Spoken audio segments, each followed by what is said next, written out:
Mae fe'n rhysait nes i creu ar ôl fod mas o'r teulu yn America. Nes i gwario Nadolig efo nhw cwpl o flynyddoedd yn ôl, felly i fi mae fe jyst yn atgofion rili melys o fod efo nhw dros yr ŵyl.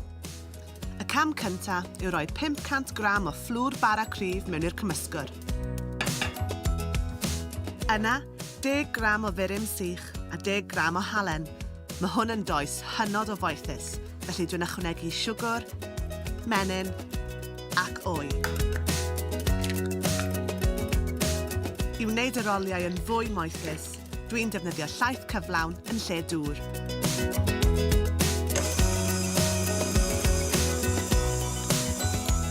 Unwaith mae'r toes wedi dod at ei gilydd, rhowch chydig o fflwr ar y bwrdd a'i siapio mewn i belen fawr.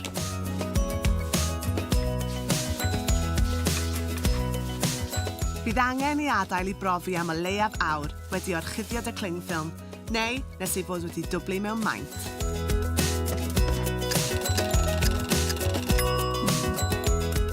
Cymysgwch benyn a siwgr brown gyda'i gilydd, ac yna ychwanegwch chydig o Synamon i greu past.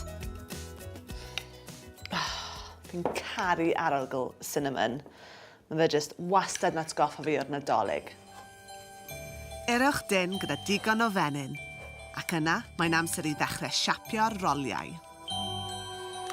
Rhowch bach o fflwr ar y bwrdd a crafwch y toes allan. Gwthiwch e lawr yn fflat gyda'ch dwylo.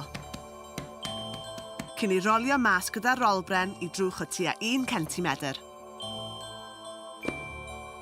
Ychwanegwch y past Synamon mewn tymeidiau bach dros y toes i gyd, a'i deunu gyda'r chyllell. Byddwch yn ofalus, peidiwch bod yn rhy rough, dych chi ddim eisiau rhwygo'r toes, iawn?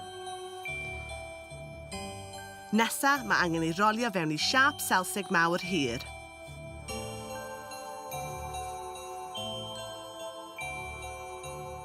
Pan chi'n torri nhw lan, chi'n edrych am drwch o ryw 1 modfedd.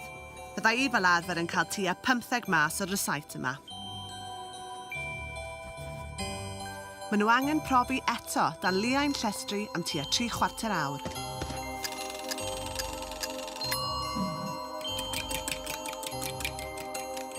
Yna, brwsiwch gyda wy mwyn iddyn nhw cael sglein tra maen nhw'n pobi.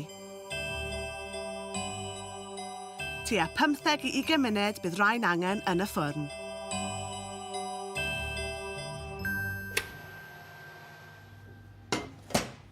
Tra chi'n disgwyl iddyn nhw oeri, cymysgwch siwgr eisyn gyda dŵr nes i fod yn hylif eitha llac.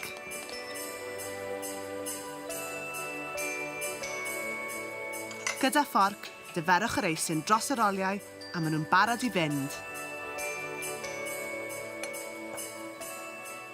Dyw rhain byth yn para'n hir yn tŷ ni.